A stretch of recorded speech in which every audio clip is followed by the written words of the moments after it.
కాళికా రూపంలో అంతరార్థం.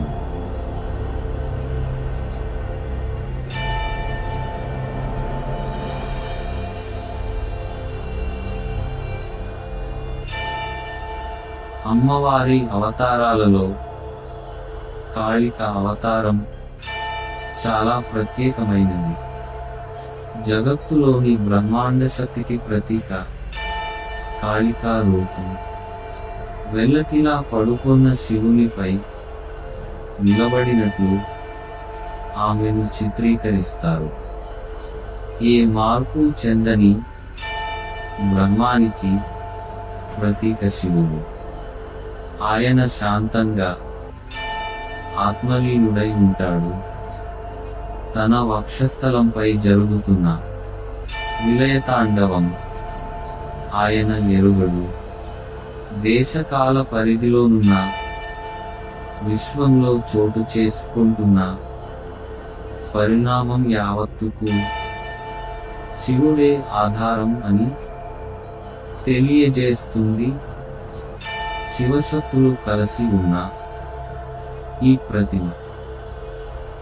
కాళిక రంగు ముదురు నీలం లేదా కృష్ణవర్ణం. అది రంగులన్నిటినీ తనలో ముంచుకుంటుంది. అంటే అన్నీ కాళికలోనే ఉన్నాయి కనుక కాళిక రంగు అనంతత్వానికి ప్రతీక. శ్రీరామకృష్ణుల అభిప్రాయం ప్రకారం దూరం నుండి వీక్షిస్తే ఆకాశం, నీరు నీలంగా కనపడిన దగ్గర నుండి చూస్తే ఏ రంగు ఉండదు. ఆ విధంగానే దూరం నుండి చూస్తే అంటే మనస్సు అశుద్ధంగా ఉంటే కాళిక కృష్ణవర్ణంలో కనపడుతుంది. కానీ ఉన్నత శ్రేణికి చెందిన సాధకులకు ఆమె వర్ణరహితం. కాళిక అనంతరూపిణి. అనంతత్వాన్ని దేనితోనూ కప్పలేం కనుక కాళిక దిగంబరి. దిక్కులే ఆమె అంబరాలు. ఆమె తన దీర్ఘశిరోజాలను విరబోసుకుని ఉంటుంది కనుక ఆమెను ముక్తకేశి అని పేర్కొన్నారు. ఒక్కొక్క శిరోజం ఒక జీవి. రక్తమోడుతూ చంచలంగా ఉన్న నాలుక ప్రజస్సును సూచిస్తుంది. ఆమె తెల్లని దంతాలు ఎర్రని నాలుకను నొక్కిపెట్టి ఉంచుతాయి.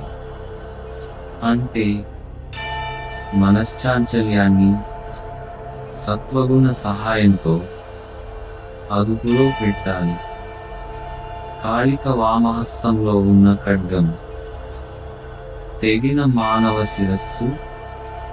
సృష్టి నియమాలను ఉల్లంఘించే తన భ్రష్ట సంతానాన్ని ఆమె సంస్కరిస్తుందని తెలియజెప్పడానికి సంకేతం. రెండు దక్షిణ హస్తాలు వరదాభయాలను సూచిస్తాయి. కాళిక ధరించే గుండమాలలో 50 శిరస్సులు ఉంటాయి. సంస్కృత భాష కూడా 70 అక్షరాలతో కూడుకుని ఉంటుంది. ఈ అక్షరాలే శబ్దానికి, భాషకు పునాది.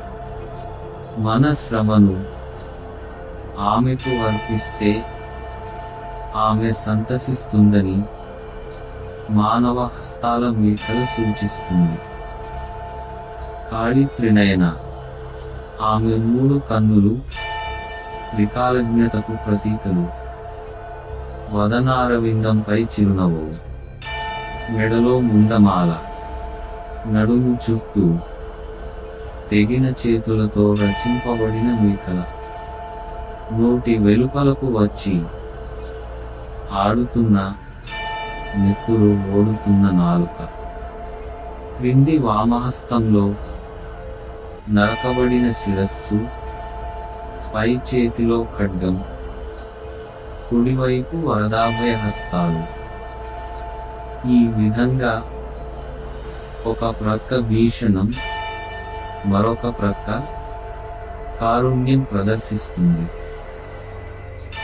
ఈ లక్షణాలు ఒక ప్రక్క వైభవోపేతంగా, మరొక ప్రక్క భయోత్పాదకంగా ఉంటాయి.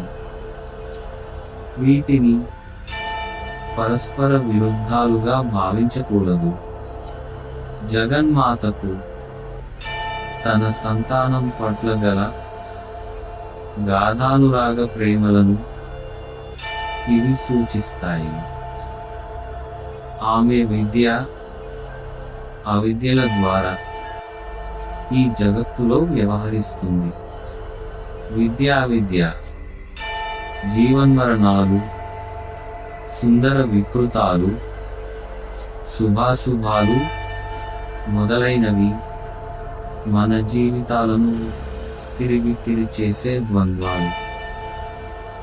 ఇవన్నీ పరాశక్తి ప్రకటనలే, ఆమె ఆవిర్భూతాలే.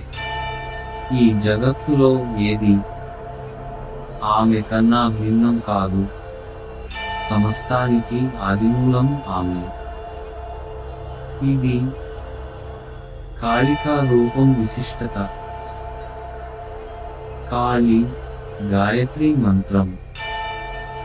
ఓం మహాకల్యై చ విద్మహే శ్మశానవాసిన్యై చ ధీమహి తన్నో కలి ప్రచోదయాత్.